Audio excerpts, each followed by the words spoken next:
what we're trying to do is have a recognition by Canadians, by society, to who we are.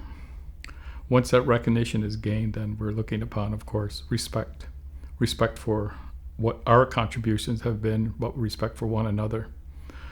And the last R is, of course, our responsibilities. Our responsibilities to each other as a people, but also our responsibilities to the environment and to Mother Earth. I think Canadians are ready to embrace what has been put out from the Truth and Reconciliation. I think reconciliation is sort of an intergenerational thing and not so much something that we can attain right now, but it's like an objective that we slowly build towards. Nous avons formé une nouvelle nation et souvent, nous étions le peuple oublié, les Métis. On nous appelait the forgotten people, les gens oubliés, parce qu'on était ni Première Nation, ni francophone, on était un mélange des deux, mais on a développé une grande nation avec nos chants, nos traditions, notre culture, notre drapeau. Alors, c'est pour que les jeunes réalisent que quand on parle autochtone, on parle des 3 groupes formellement reconnus dans la Constitution, et pas seulement Première Nation, pas seulement Inuit, mais les Métis font partie de ce groupe. The first and most important thing, I think, is to respect the individual, to respect the student in its self-identification. I think it starts with opportunities like speaking at seminars involving the trustees, or speaking to other administrative staff about the the history and the culture, the customs, the languages, and the traditions of the First Nation people across Ontario. I think that starts the dialogue. One of the key ways is to teach the real history of Canada to all Canadians, not just Indigenous people, but all kids, K to 12, have to learn the real history.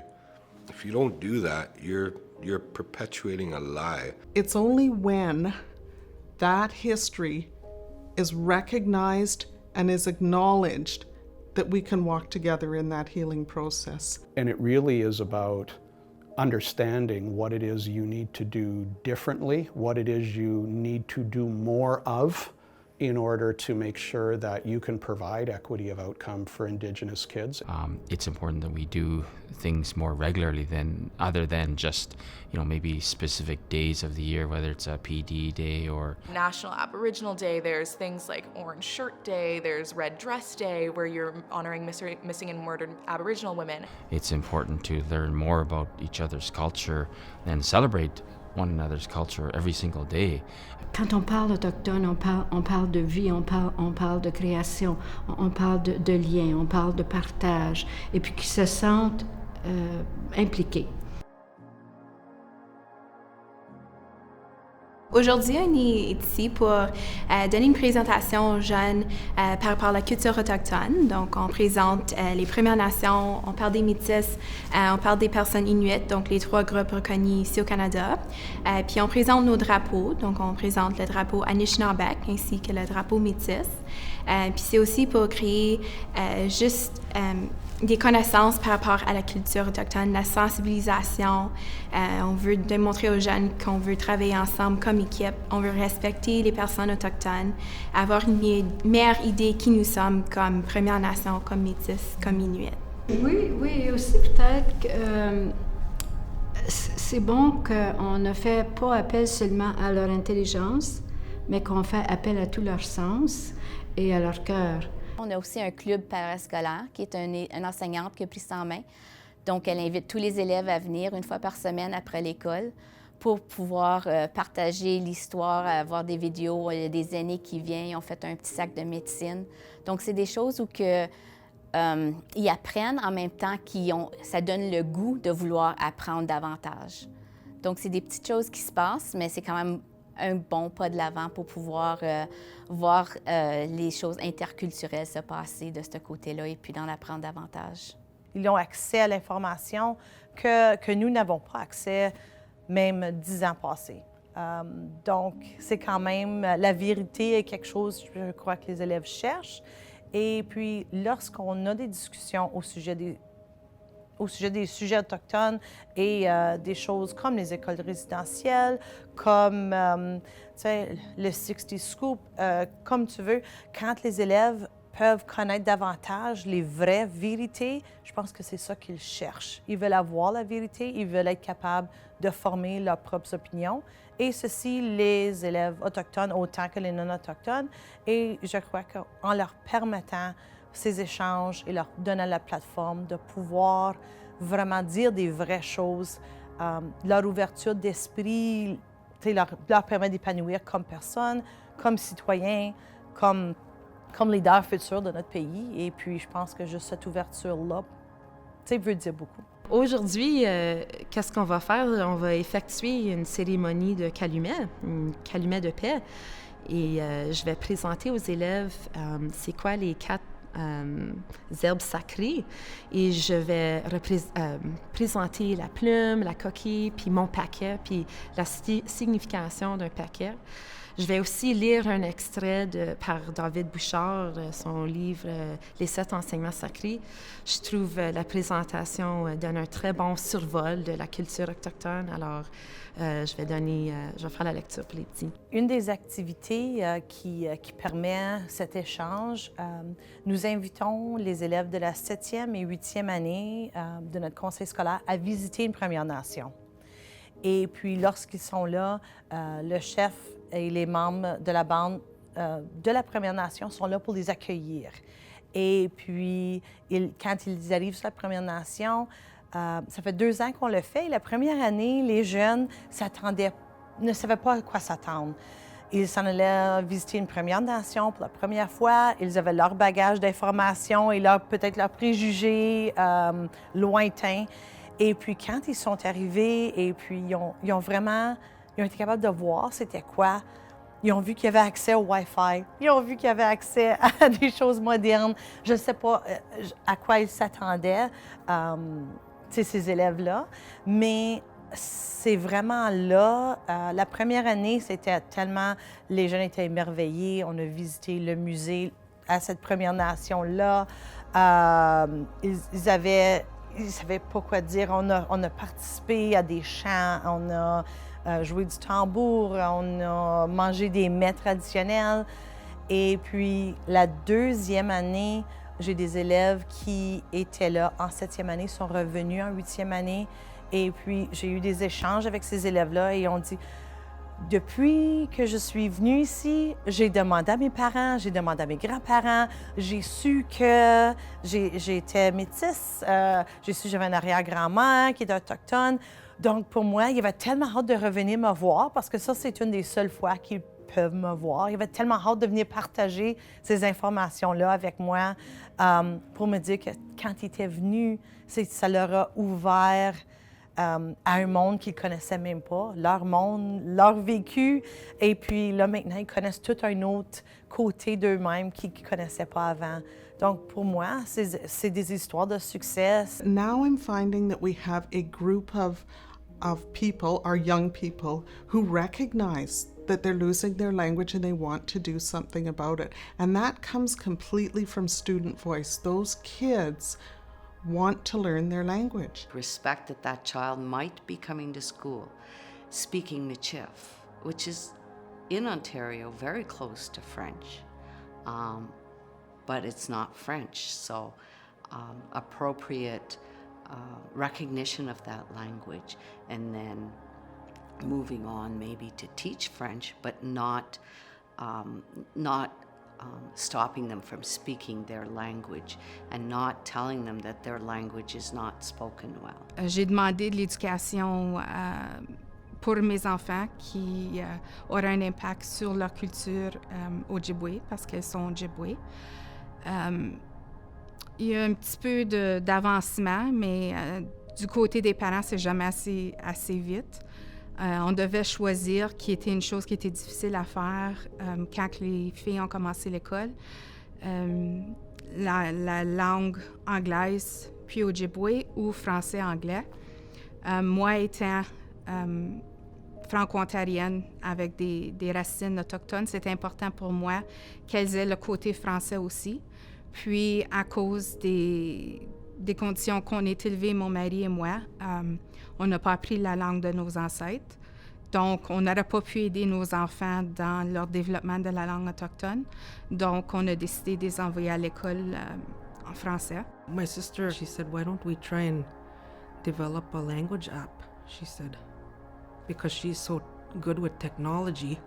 And I said, well, you could do the technology part and I can do the legwork. The two generations have come together, the elders who have the language and the young people who want the language, to create an app that's lasting and is going to stay there and can be updated and can be used by non-Ojibwe speakers to understand the language as well. So when you think of what the kids are doing, that's incredible leadership. Bring all our teachings together. Bring the technology. Our students love technology. They live it every day. Why not bring in the technology to teach our culture, our language? Historiquement, oui. De plus en plus, on voit dans les powwows, pas autant régional, mais plus international, on voit aussi que les femmes commencent à être entourées du grand tambour. Le tambour nous est venu, ça c'est qu'est-ce que notre région de Nipissing, c'est qu'est-ce que nos ancêtres nous ont enseigné, c'est que le tambour est venu pendant une guerre entre deux tribus. Puis il y a une dame qui était cachée dans une mare d'eau, puis pendant plusieurs jours, puis elle a eu une vision pendant ces journées-là que si elle bâtissait, si qu'elle créait ce tambour-là, que le tambour apporterait la paix entre les deux tribus. Donc, une fois qu'elle est sortie de la mare, elle est allée chercher une peau d'orignal, puis un tronc d'arbre, puis elle a bâti le tambour, puis elle l'a apporté, puis ça a créé la paix entre les deux tribus. Donc, c'est une création d'une femme. Donc, ça a été son cadeau aux hommes pour créer la paix.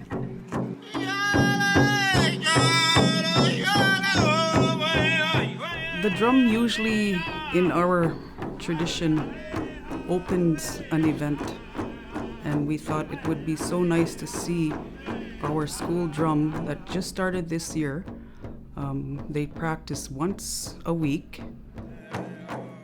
They have come a long way, and to see them at the center of this event and singing the song to open was just your heart beats, and the drum represents Mother Earth, you know, the mother who gives us life. You can see the pride in those boys' faces when they drum. They wouldn't even sit by the drum before, whereas now they go and sit there proudly and sing. And the songs they sang were just, you know, tied right in to what we're doing here.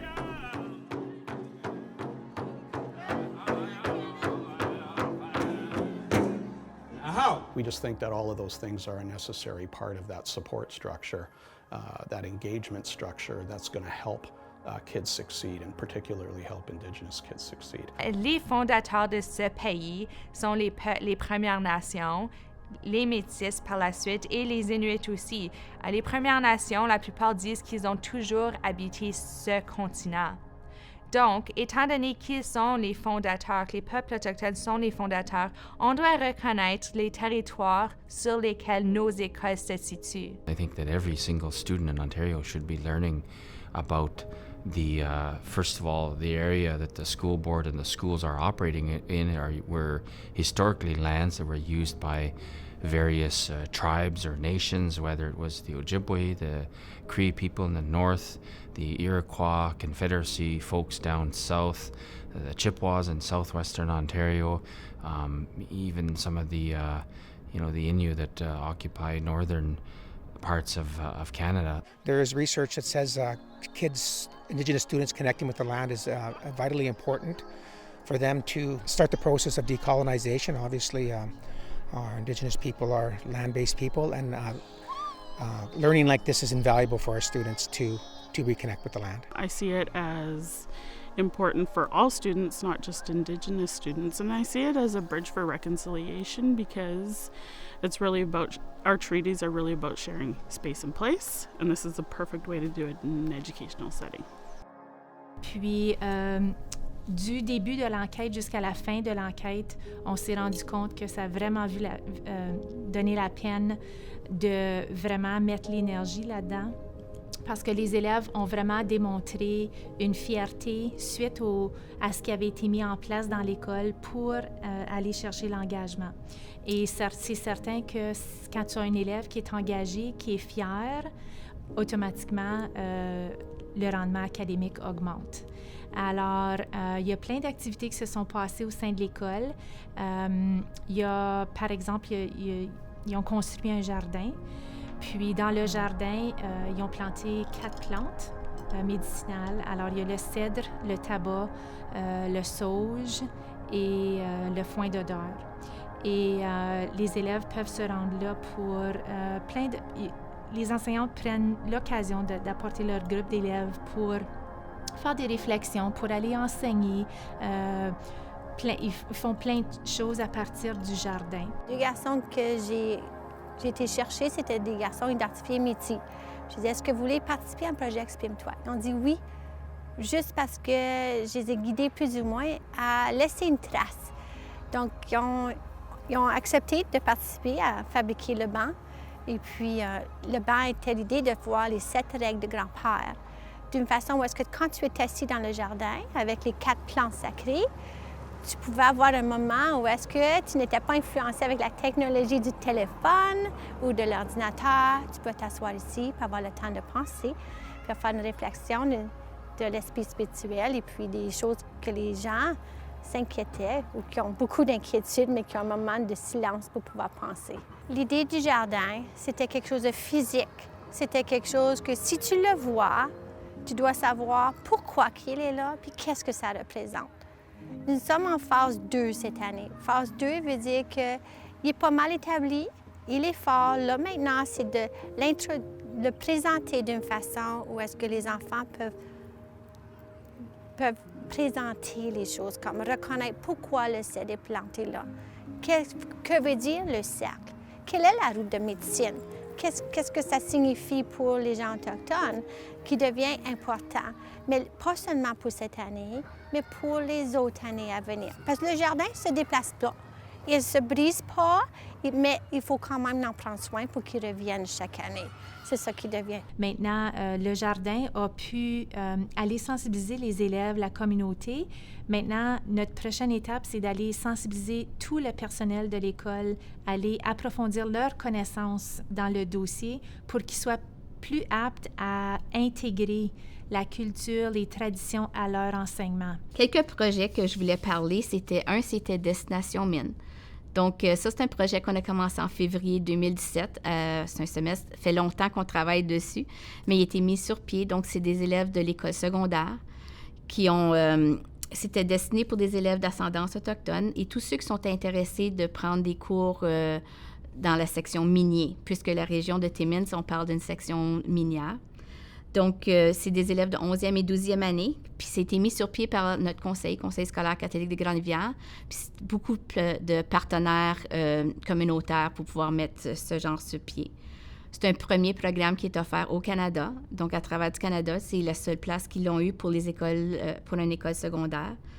Ça a une double reconnaissance de crédit. Donc, en collaboration avec le Collège boréal qui a offert les cours d'équipement lourd ainsi qu'un cours de culture autochtone. Et puis, ça fait aussi partie de majeur en haute spécialisation en exploitation minière. J'aimerais voir tous les conseils scolaires vraiment embaucher des membres des communautés autochtones parmi leur personnel pour que nos élèves autochtones se sentent comme ils ont des modèles dans les écoles et que les personnels autochtones peuvent appuyer la cause. Mais l'éducation autochtone, c'est vraiment le devoir de tout le personnel. Mais on doit travailler ensemble aussi. Ça ne peut pas venir toujours des autres, ça doit venir de tout le monde. Donc, on doit travailler ensemble. Even though I am an Anishinaabe person and I could speak to some things, I can't speak to everything. I'm not a traditional practitioner.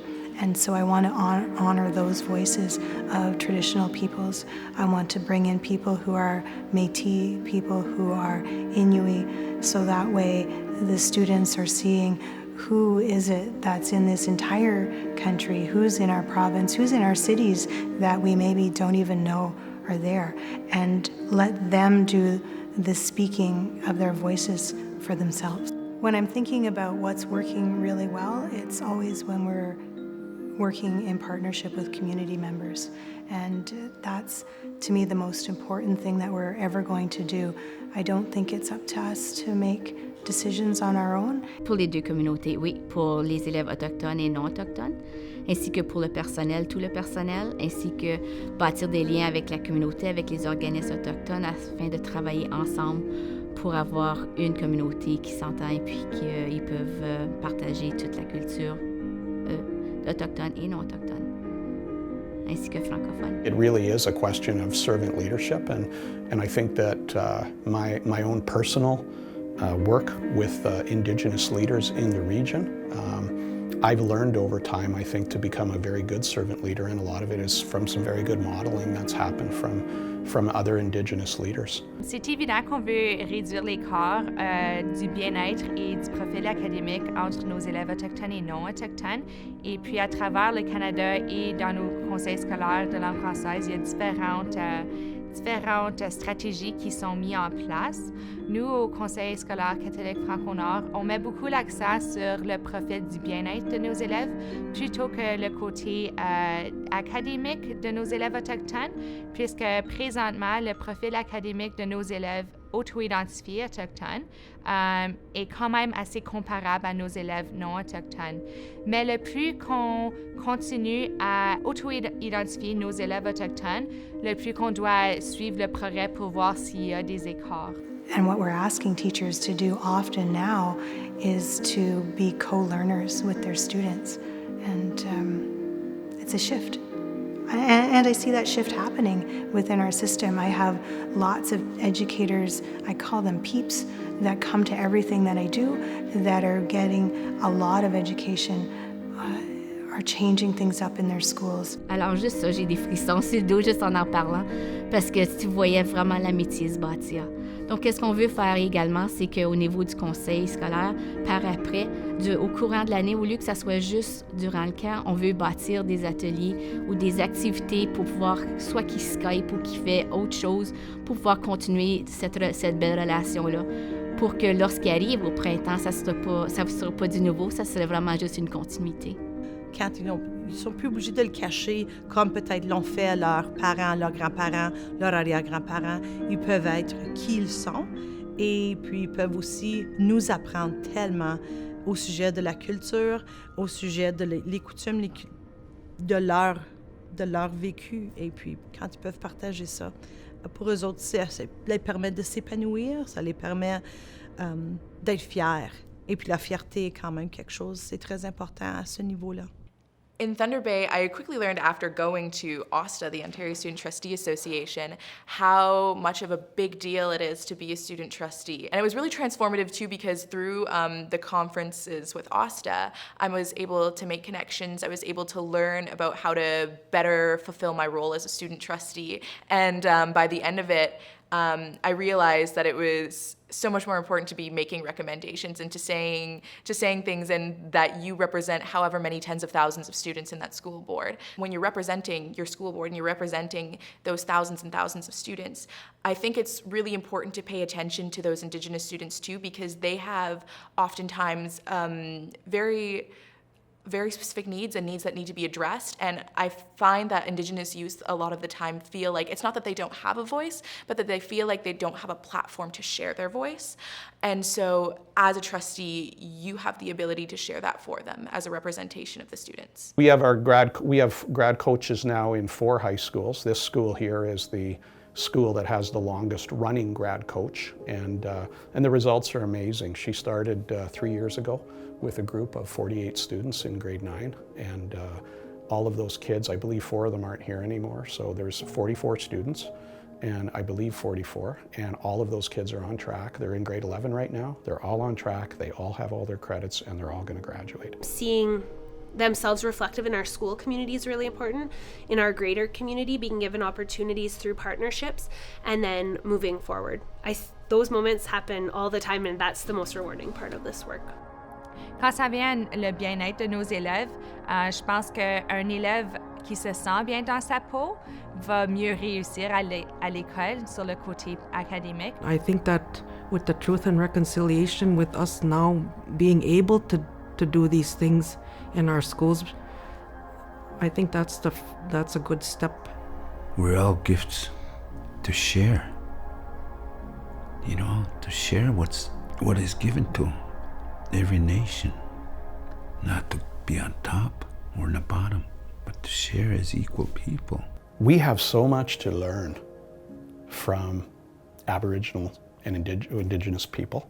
We have so much to learn from them. So those partnerships are predicated on, you know, what can you learn from us and what can we learn from you? I think of our First Nations, Métis, Inuit Education Advisory Committee, and so we have community members sitting there, and we ask them when we have the board action plan, what is it that you think we're doing well? What is it you think we're not doing well? And we want them to be honest and not to couch things in order to make us feel better, because we're not affecting change for kids by patting ourselves on the back when there's so much work to be done still. Il manque aussi de la formation pour les directeurs, directrices d'éducation, les surintendants, les directions, parce que ce sont ces personnes-là, dans les rôles de leadership, qui vont faire les grosses décisions qui nous impactent et qui impactent nos élèves. Donc, moi, je pense qu'il y a un pont à faire entre nos communautés autochtones et des genres de partage de formation avec ces personnes-là en rôle de leadership qui prennent des décisions dans notre nom ou dans notre faveur.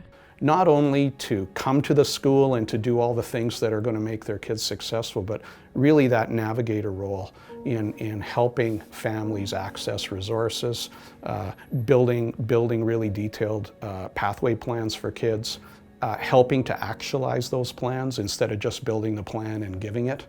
Donc, c'est ce qu'on a fait, puis on a fait avancer, on a conscientisé, on a vu la différence, même avec les gens, quand on a commencé à parler du dossier, qui comprenaient davantage ce qu'on devait faire, qui était de sensibiliser les gens à tout ce que ces gens-là peuvent vivre.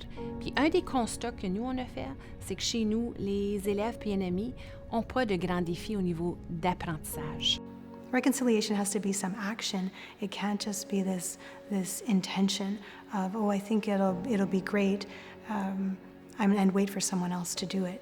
You actually have to take that action. A big part of reconciliation that all of our trustees could benefit from is taking the time to understand what it means to be in relationship with one another. Et puis, pour nous, c'est important maintenant d'aller un pas plus loin puis vraiment auto-identifier notre personnel. Puis je pense qu'une des choses que nous, comme conseil, on a apprécié, c'est d'avoir un comité consultatif autochtone qu'on a quand même depuis presque les débuts. Puis la réaction de nos gens est toujours très positive et de dire que, tu sais, on est vraiment ces partenaires-là, puis les gens des différentes communautés, donc nous disent combien ils apprécient de connaître et de savoir ce qu'on fait dans le dossier puis comment on le fait avancer. Donc, chacune de ces activités sont possibles dans chacune de nos régions, peu importe où qu'on est. C'est vraiment de bâtir une belle relation et puis de s'assurer d'enlever ce stigma qu'on a entre les élèves non autochtones et autochtones et pour qu'eux se sentent vraiment chez eux dans un environnement où on doit les apporter dans un différent environnement que qu'est-ce que peut-être ils vivent à la maison. Donc, c'est vraiment d'avoir l'ouverture, l'esprit d'ouverture, l'attitude positive et puis un grand cœur. Et puis, je vous assure que c'est les meilleures expériences que je vis en ce moment. C'est d'apprendre les traditions, les cultures, les perspectives et puis les vivre pleinement. Alors, j'ai un rôle fantastique dans notre conseil. Come with an open mind that the past 150 years has not been something to be celebrated for all, in particular Indigenous peoples. But be open to new ideas. We can't live in the past, it's already gone, but we have to live for now and look at the future and what do we want for our society. il y a un éveil, disons, culturel. Il y a de plus en plus d'enseignants qui me demandent d'aller parler, d'aller faire des sessions d'art, des sessions de juste discuter. Je suis allée quelques semaines passées dans une école où on était assis en rond, puis j'ai dit aux gens qui pouvaient poser n'importe quelle question qu'ils voulaient, que ça soit, qu'ils pensent que ça soit approprié ou non, que je me sentirais pas... Fait qu'on a eu des bonnes discussions là, alentour de la table, puis...